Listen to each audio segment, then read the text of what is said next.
In this video, I'm going to talk a little bit about something quite personal for me. It has to do with my own background, but I'm doing it in response to a student of mine who has a friend who is struggling with some of these kinds of issues, as a lot of people are. I struggled with them myself, so I'm going to talk about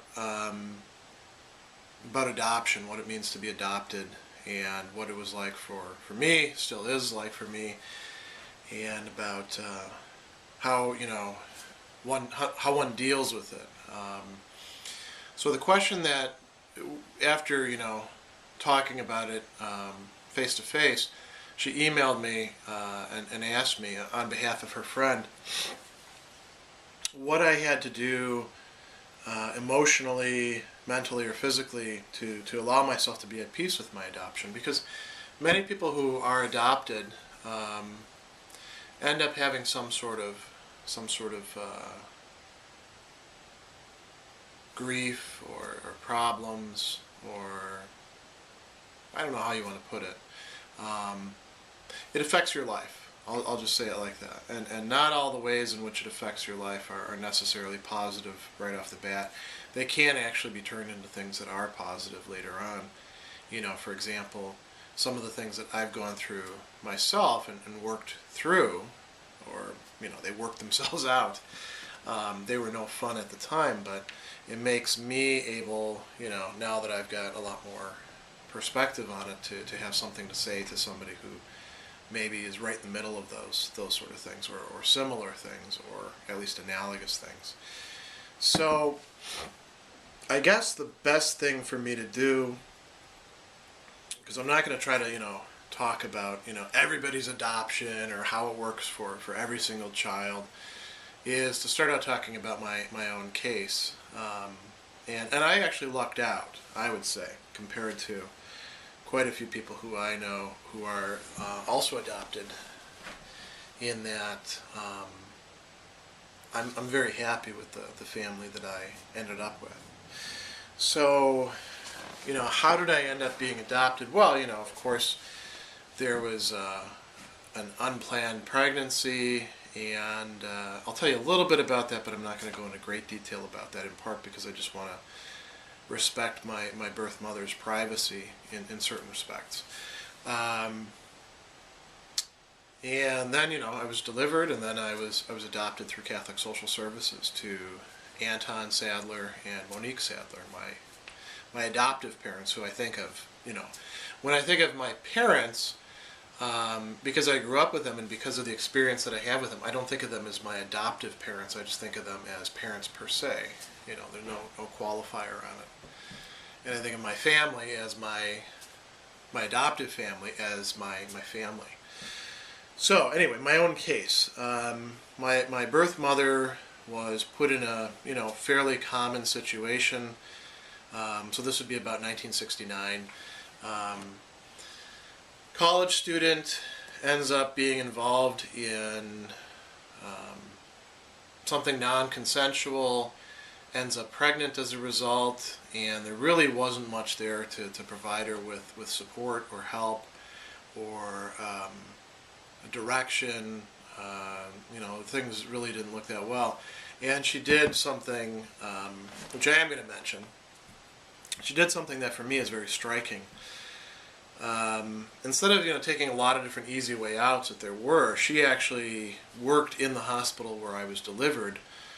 She stayed there, and she worked to pay for her room and board and to pay for my delivery, and she made sure that I was going to be adopted through Catholic Social Services, which is a pretty good agency. I mean, they took about 1.5 to 2 years, something like that, for vetting my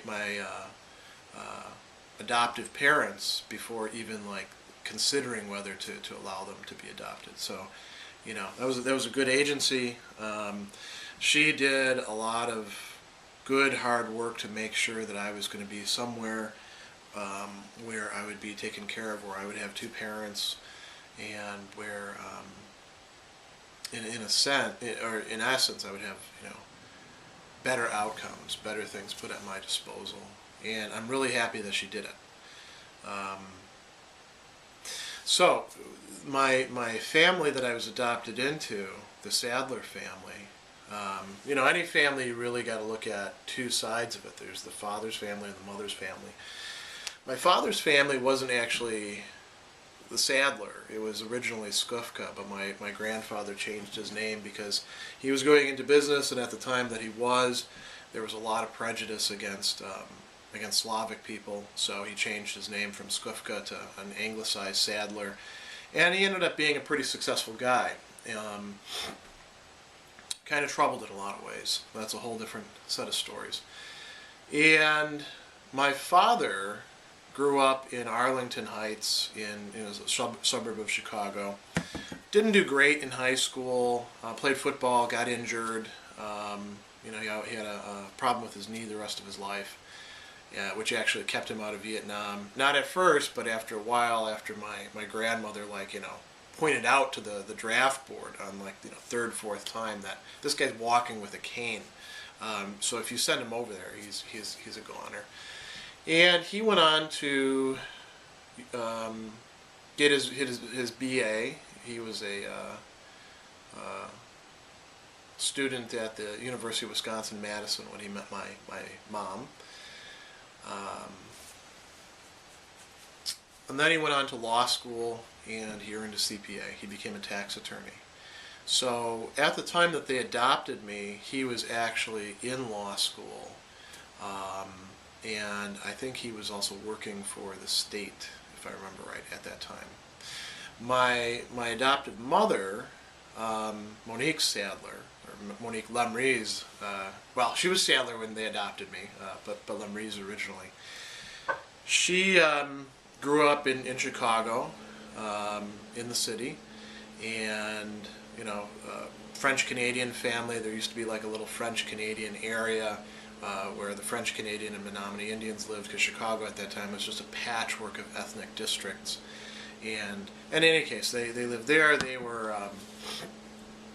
I guess you'd describe them as just working class or lower middle class at that time.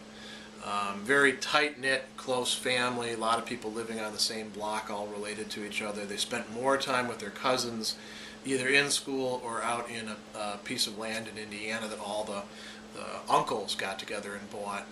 They spent more time with their cousins than they did with most other people, so their cousins were their friends.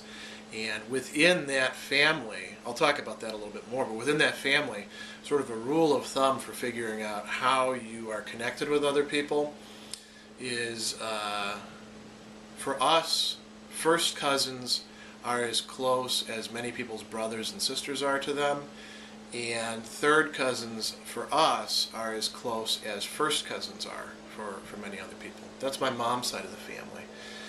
My dad's side of the family, not quite so much. My grandmother had some sisters, and we would see them and their husbands every once in a while. And they would come visit, but my grandfather, most of the time that I knew him, he was retired. My grandmother died when I was pretty young, and so that side of the family had less and less impact over time.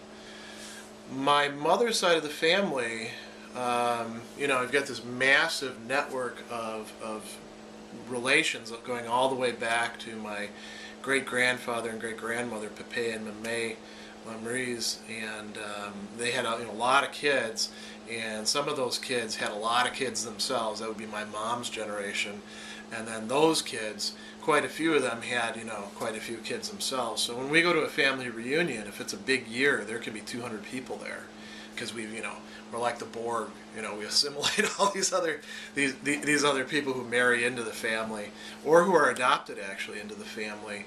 In my case, and in the case of some of my cousins, you become part of this very close knit and pretty good, affectionate group. So I'm pretty happy with who I ended up with. I have a sister, and she is also adopted from a different family. She's a bit younger than me, a couple of years younger than me, and I've got quite a few cousins, first cousins who I'm pretty close with, and then a lot of other second cousins, and that's all on my mom's side. Now, things weren't always so good for me. I can tell you this: I was never treated by my family, whether my father's family or my mother's family, as if being adopted meant that I was in some way less related to them or less connected with them. I was never loved less for being adopted. And I know that's different from the experience that some of the people that I've talked with have had. So I'm very thankful for that, but I'm also very cognizant of how vulnerable the adopted child is to that sort of thing. Sometimes people can even like read it in there when it's not actually there, just because, in families we often have trouble expressing our emotions, how we truly feel, and we get into conflicts, or we get into situations where we don't express ourselves as well as we'd like to, and then we kind of feel like we have to dig our heels in or say something else to fix things. And usually it's sort of like you try to fix things and you end up knocking more things over in the process. So I understand how that works. In my case, I was never made to feel as if I was I had less right to be there, or I was less loved, or anything like that. And so I'm very thankful for that. But I did, I had questions. I knew from as early on as I can remember that I was adopted. My mom and dad didn't conceal that from me, in part because in the previous generation there had been a lot of problems with kids, not being told and then finding out much later on, and then having all sorts of psychological problems and sometimes killing themselves over it. So for my generation, we're talking about Gen Xers. As far as I know, the rule of thumb was you tell the kids early on, and so I was told, and my sister was told too, and we knew that we were adopted, and we knew what adoption consisted in, and there would be this kind of yearning every once in a while to know something more about where I came from, who my birth parents were. And fortunately enough, Catholic Social Services had provided us with kind of short write-ups with no information that would actually give away the identities of who they were. But I knew, for instance, that I knew the nationalities, the ethnic backgrounds of my birth parents. I knew that my birth father was interested in fencing, reading, and karate. I don't really remember too much else from that, because I remember being struck at the time that I read it. I had already gotten into what passed in our neighborhood for fencing. We were very much into the Three Musketeers and Zorro and stuff like that. So we'd and also other things sword related. So we did that sort of thing, and I was a big reader. So maybe some of that's genetic, I don't know. But I also grew up in a household where people read. My dad had a whole library. My mother read to us since we were kids, and I started reading when I was about 3 years old, in part because she spent so much time, with me. I'd look at her bookshelf, and it would have all these books like, what to do with, how to give your child an exceptional mind, she essentially homeschooled me before I got to school, before it was called homeschooling. So, coming back to this, I had some periods of my life where I really wanted to know more about these people. And for me, I think it had to do more with wanting to know who my birth father was. And there were two main reasons for that. One is I'm a guy, right? So I think I thought of it more in terms of wanting to know the parent who would be more like me, so I would know what to expect or model myself after, or things like that. And remember, at that time I had no idea that it was really my birth mom who had put me up for adoption, and that was a good thing, and that my birth father was completely out of the picture at the time that she did that through his own choice. The other thing in my case, in my sort of idiosyncratic history, was my adoptive father died when I was 11. So that left a big hole in the family, and in my teenage years I had kind of a want to to find who my birth father was, in part because, you know, I wanted to have a dad. And my birth mom dated, and there was one guy who she dated who I ended up forming a pretty good relationship with. But most of the guys were kind of schmucks, quite frankly. And you know, some of them wanted to be my dad, but I didn't want them to be my dad by any means. And of course, when you're thinking about these sort of things, adopted kids go through this. There's like this fantasy that, well, my real parents might be somebody who's famous, or somebody who's, you know, great, or, you know, I'd connect up with better. And it makes perfect sense, because when you're an adolescent, you're alienated and the whole world is crap anyway, and you're just sort of like figuring out your bearings and everything. So, you know, you transpose all that stuff into, well, if I just met this person, that would be so cool, so great, and everything would fall into place. And most likely that wouldn't be the case at all. But it's something that you go through.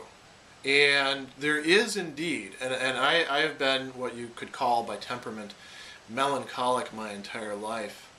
And that may indeed have something to do with being adopted, because there is something about it. No matter how loving your birth parents are, there's something that's different, something that you have to work your way through, something that is, you know, like a grief that you don't know how to articulate or even make sense out of. And it's very tough too, in part because, you know, especially if your adopted family is a good family, you look at them and you look at how good you've got it, and you're like, man, I shouldn't feel this bad. I shouldn't, you know, I should be really happy with what I've got. And then, you know, especially if you look at what some other adopted kids have too, you'd be like, their home is crap, but my home is great. So why do I feel this way? Well, you feel that way. And you feel that way because there is a part of you that is grieving, that has lost an attachment to your birth parents. It doesn't have to run the show, it doesn't have to dominate everything, but it is something there that has to be acknowledged. So that's, you know, with a lot of digressions, my story. I suppose I should add one more part of the story too. So my adoptive mother died when I was 29. She drowned right after the turning of the millennium in a rafting accident in Costa Rica.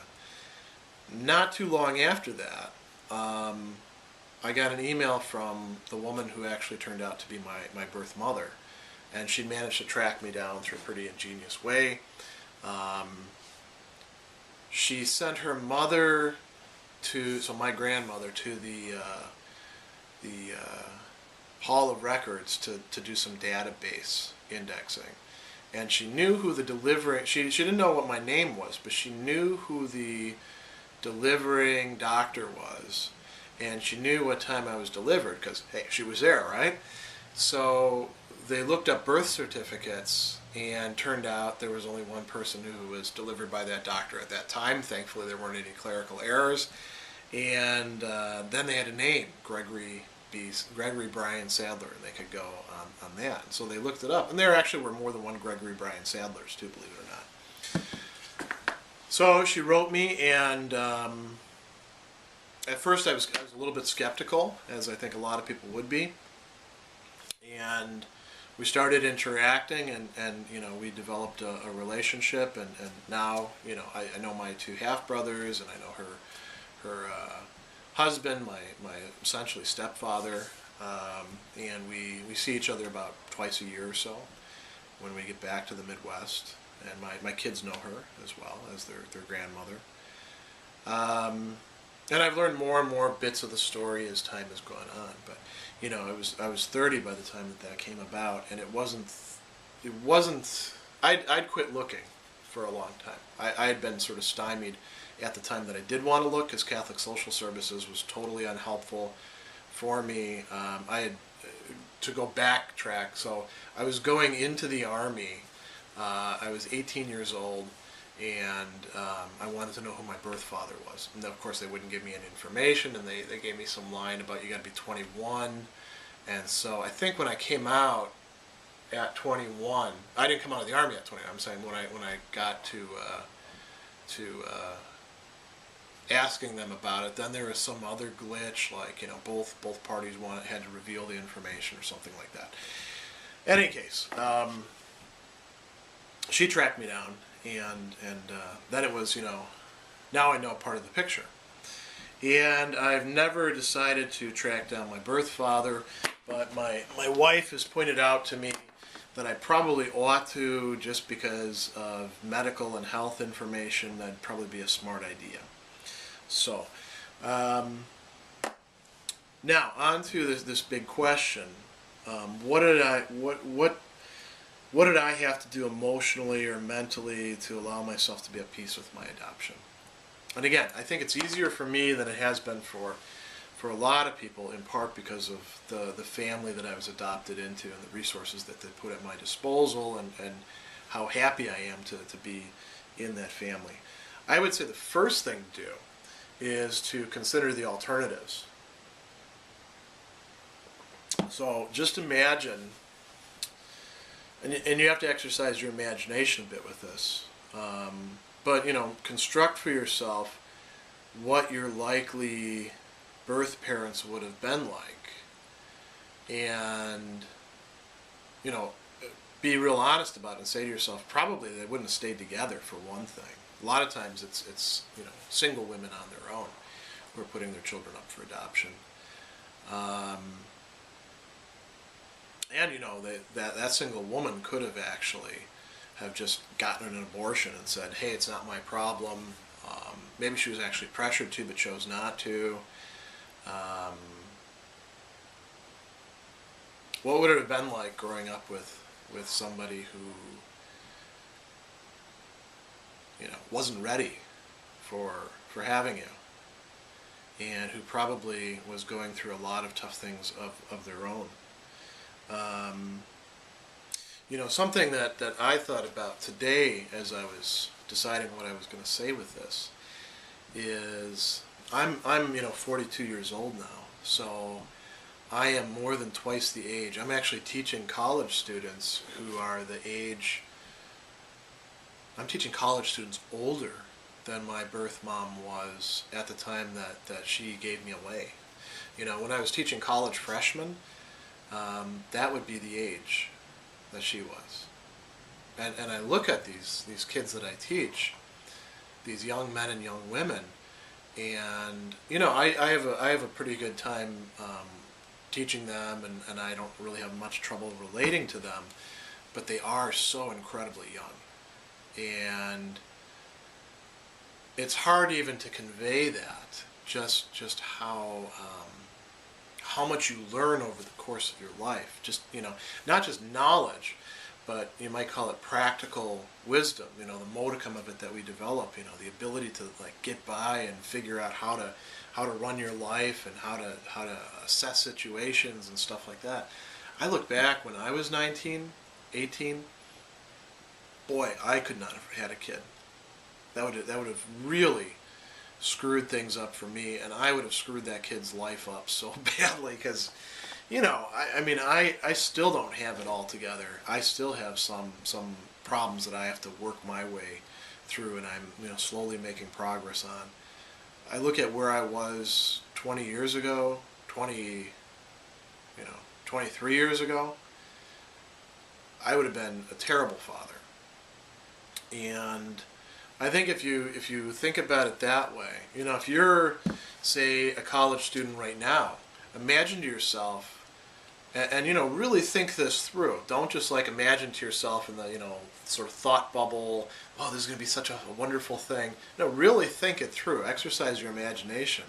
Imagine changing diapers all the time, and, you know, everything being a mess all the time, being tired all the time. You can't do anything with your friends anymore. and you're responsible for this little thing that seems like it's always, like on the verge of dying or killing itself. I've had kids. I know what it's like. Kids are a handful. And imagine that you're on your own too. That you're worried about money. You're worried about your health. You're worried about what people are thinking about. How well you're taking care of this kid. You're worried about whether Child Social Services is ever going to get called on you. You're worried about all these things. Where's the meal's going to come from? That'd be really tough, wouldn't it? And it becomes easier to understand the decision then to give up a child for adoption, which is not, and here's the other thing too to think about with respect to that. I think there are some birth parents who it's just a relief. Thank God, somebody take this kid off my hands. But there's two other things that are missing in that equation, I think, for most birth parents. One is that they're giving that kid up so that kid can have a better life. They're behaving in, I understand it's very hard to see this or feel this for some people, but they're behaving in a loving way by doing that. That may be the most loving act possible for them. To say, I know that if I give this child up, my son or my daughter, to this agency that has a great track record, they will place it with somebody who will love this kid and create opportunities for it and help them with the things that I can't help them with, and keep them on a good track so they can develop and not wind up where I am currently or in some other worse place. It's not 100% guaranteed, but it's probable that things will turn out like that.